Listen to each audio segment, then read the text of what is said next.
Think hard, focus on what I'm saying, and see if you can come up with the answer to this question. This is a problem, and your task is to solve it. Here's the problem. A man builds a house with 4 sides. It is rectangular, and each side has a southern exposure. A big bear wanders by. A question for you. What color is the bear? What color is the bear? What color is the bear? White. White! Yes! The bear is white. What color is your bear? White. White! Yes! White! You figured he's smart? He knows what's going on? Why not pick him up? Yes! White is right. Do you know why it's white? I would guess if it has 4 southern exposures, the house is sitting on the North Pole. Excellent. You're geniuses.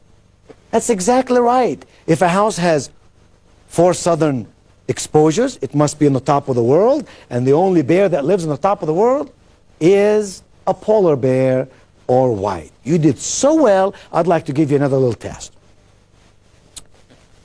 If a doctor gave you 3 pills and told you to take one every half hour, this one I want you to write down on the piece of paper in front of you. How long would they last? A doctor gave you 3 pills and told you to take one every half hour. How long would they last? Okay? I'm cheating. Okay, very good. What is your answer? Half an hour. 1/2 hour? Why? Because the doctor said they last take one every half an hour. So how would they last half an hour then? Because the doctor said to take one every half an hour, so that must be the duration of when they last. Oh, isn't that interesting? She took the question to mean that the lasting effect of the pill is for half an hour, so they would last, therefore, in terms of their medication, for half an hour. She gave me a solution, did she not, to a problem which I gave her. Is the solution what I'm looking for? No. That's why problem solving is very interesting. All right, what would you say? I know, it's white, I know. Yes, it's white. What would you say? 1 hour. 1 hour. How many of you put down an hour and a half? Raise your hand. An hour and a half. Yes. Now, the reason you thought it's an hour and a half is because the way you solved the problem did not really focus on everything I said. And when we don't pick up the data properly, sometimes the solution would not come out right. And you said how much? 1 hour. 1 hour. Would you please tell all of us, why did it take 1 hour? Well, you're assuming you're going to take the first pill when the doctor gets through talking to you. So let's say that's at 9 o'clock. Okay. Then a half an hour later, you take the second pill. And that would be 9:30. Okay. And then in the next 30 minutes, you take the third pill. And that would be 10 o'clock. 10 o'clock. So one at 9 o'clock, one at 9:30, and one at 10 o'clock. How long would they last, those 3 pills? Anyhow. 1 hour. Very good. 1 hour.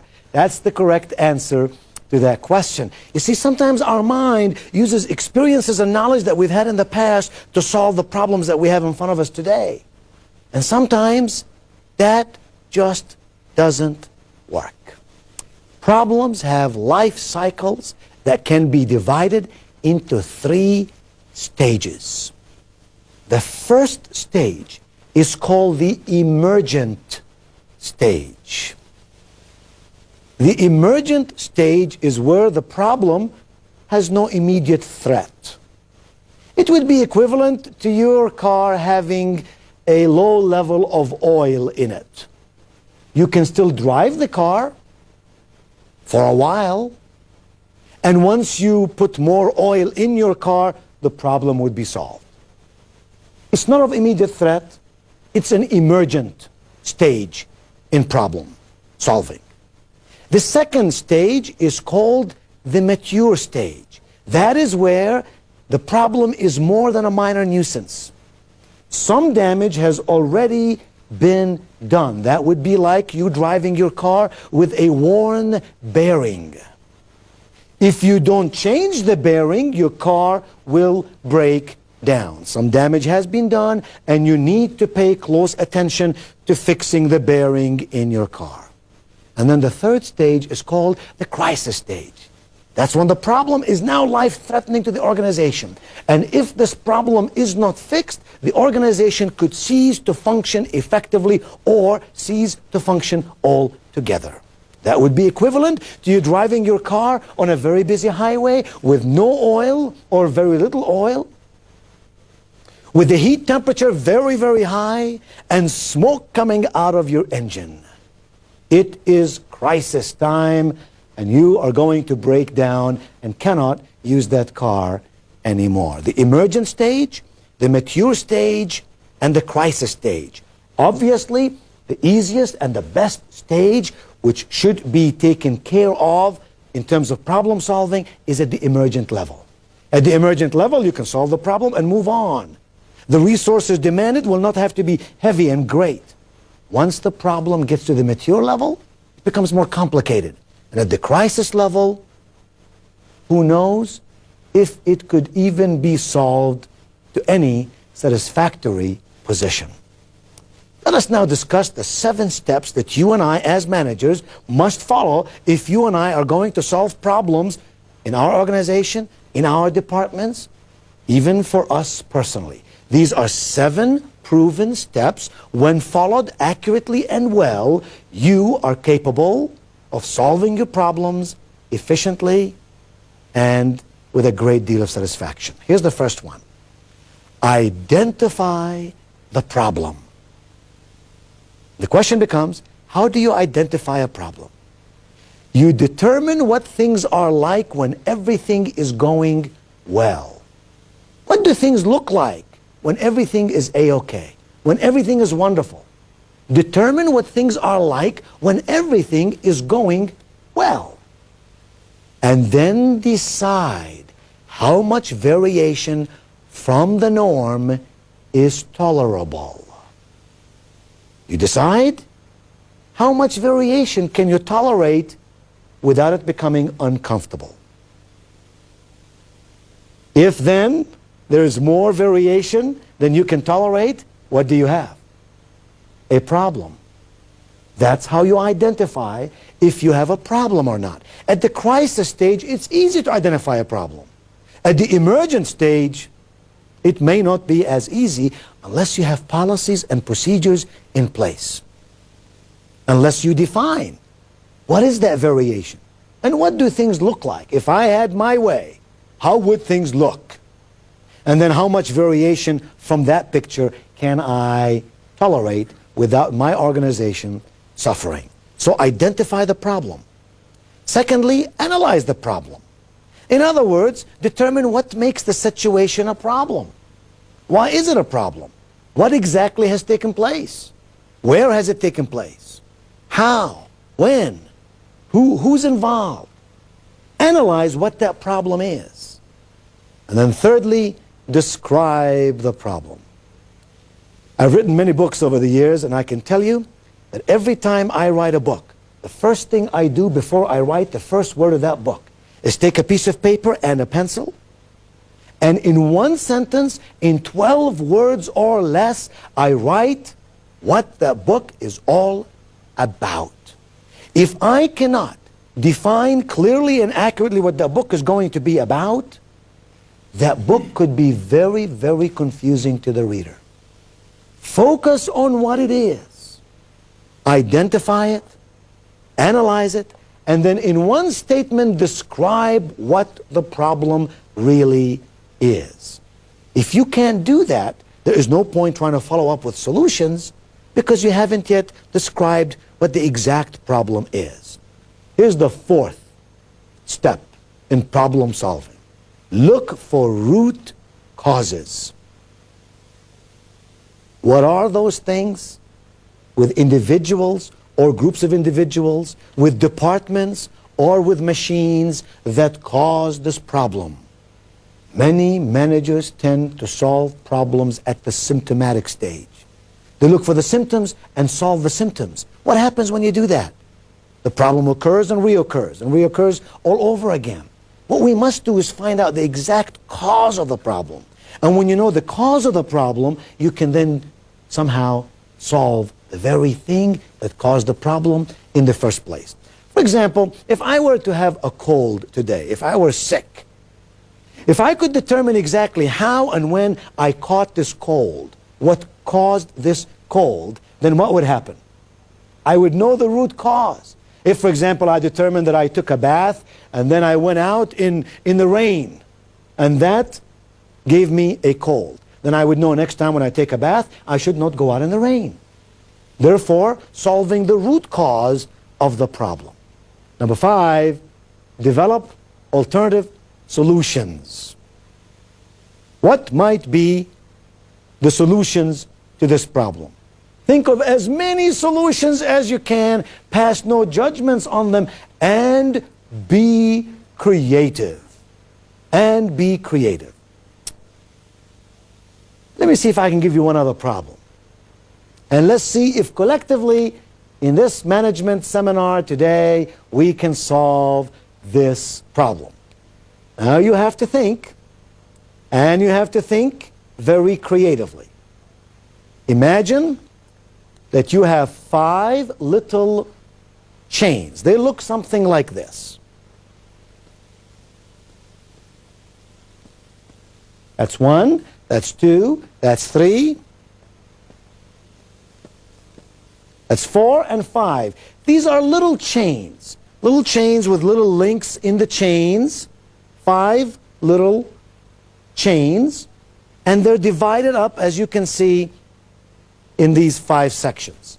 Your job it is to take these 5 little chains and put them together in one straight line so that what you have is one long, continuous, interlooped chain. Now, when I say one long, continuous chain, I don't mean you weld them together like this. Every link in every chain has to have movement in it, so that it's just a complete chain in a straight line. Do we understand the question? So far, it's easy, right? You could do that. What if I were to say that it would take 2 points to break one of these links? That will take 2 points.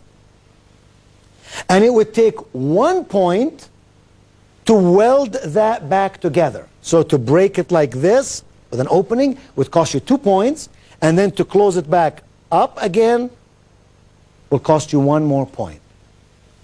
The person who's going to give me the best answer is the one manager here today who's going to give me the least number of points that it would cost to put all of these chains together in one continuous straight line.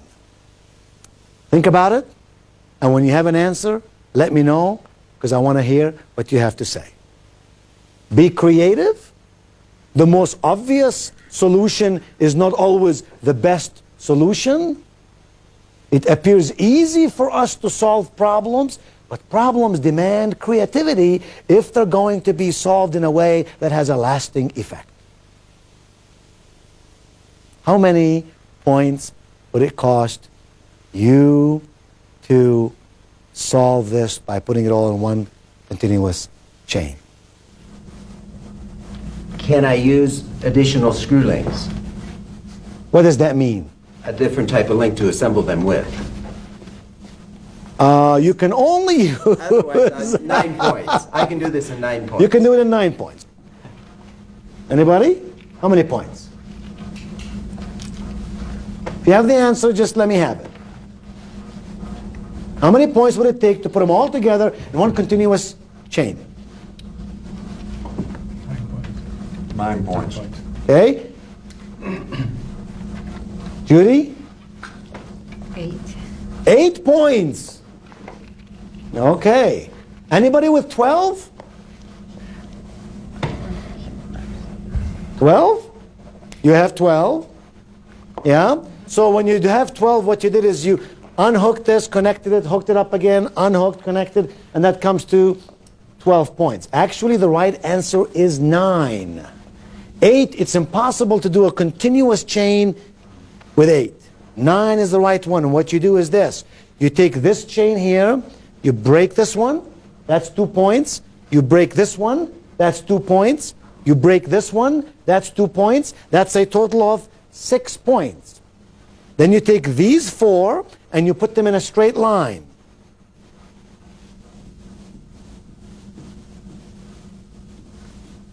Right? And then, so now we've used this one, this one, this one, and this one. And we have 3 small ones here. We take this one here, put it right there, and link it up again. We take this one, put it right there, and link it up again. And take this one, put it here, and link it up again. That's 1 point, 1 point, 1 point. So 6 plus 3 equals 9.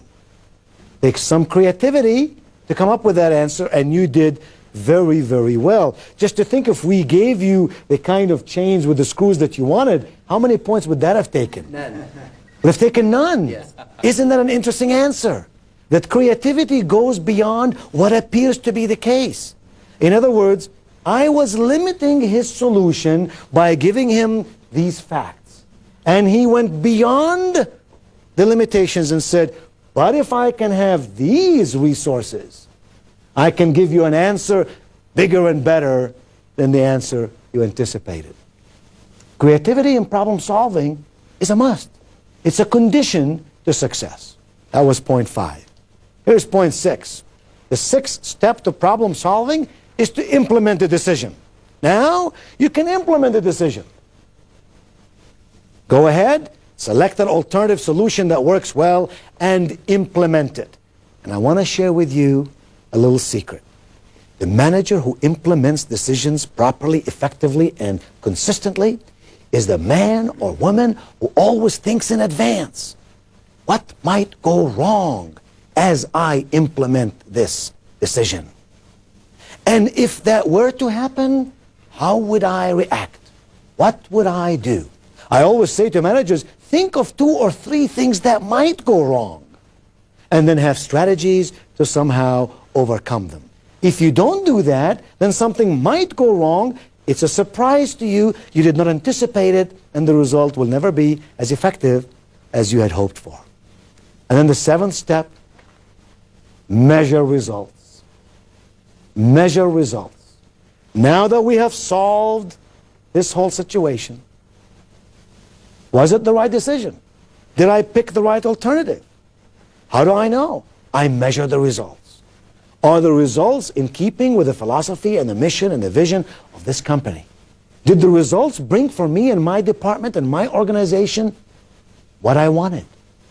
Because if they didn't, then we have to go back and correct and make amendments so that we do have more reasonable solution to these problems. The most effective problem solving involves the use of your creative right mind, your right mind, to imagine solutions and then to use the logical left brain so that you can evaluate them. You see, my friends, good ideas emerge from great brainstorming. Walt Disney, who began Disney World and is known the world over for his creativity and ingenuity, used to bring a group of his people together, place them in a room, take a board and say, give me your ideas. Just throw them at me. And then take every idea and put it up on the board and stick it on that board. Brainstorming means when you ask your people to solve a problem, you ask them for solutions, but you pass no judgment on the solutions. You say, what ideas do you have that would work in solving this problem? Give them to me. You don't say that's good, that's bad. You just say, let's put all the ideas on the board and decide later what happens.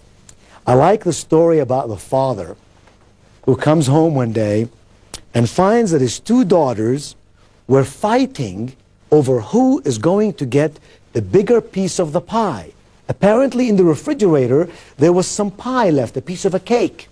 And the older daughter said, Daddy, I deserve the bigger piece of the pie because I am the older daughter and seniority reigns. And the younger daughter said, oh no, Dad, when Mom left for work, she said that I should do certain chores. I did every one of them. And so as a reward, I ought to get the bigger piece of the pie. Now there was the father, 2 daughters, loves them both equally. And he's thinking, how do I solve this problem? So he said, girls, here's what I'm going to do. I am going to go to the kitchen. I am going to get a sharp knife. I am going to take this cake, this pie, and I'm going to divide it in 2 equal halves. And I'm going to give you one, and I'm going to give you one. And the older daughter said, no, Daddy, that's no good. I told you I'm the older girl. I deserve the bigger piece of the pie. And the younger daughter said, no, Daddy, that's no good. I deserve the bigger piece because I did my work. Perplexed as to how he could solve this problem in a way that both would be happy. Isn't that the magic of problem solving? Win, win, agreements, not just solutions. Bring us together as a team. So when we move forward with commitment. He said, girls, here's what I'm going to do. I'm going to flip a coin.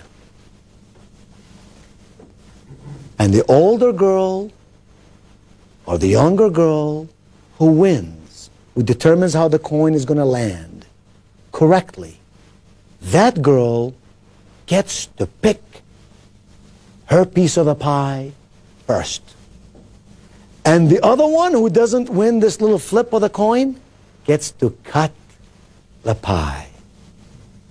When he flipped the coin, and when they cut the pie, how do you think the pie was cut?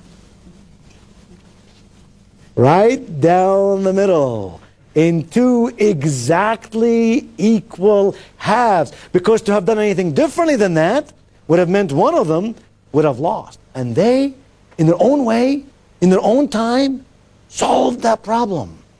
For the manager, the father, who had not been able to solve the problem to the satisfaction of everyone. There's a lesson in that. The lesson is problem solving in our businesses today can happen when we involve people, when we ask for their opinions, when we brainstorm for their suggestions. And then when they solve that problem, it is their solution. They are committed to it. They believe in it. And they're much more likely to follow through and make things happen. Oh, the manager who knows how to solve problems is the one moving towards greater performance and consequently will help his or her company towards greater profitability. Yes, being successful doesn't mean you don't have problems. It means that you know how to solve problems. When you apply the 7 steps that we presented in this session together, you'll be able to solve problems quickly, effectively, and consistently. And when you do so, you feel good about it, your team feels good about it, and your company benefits in great ways.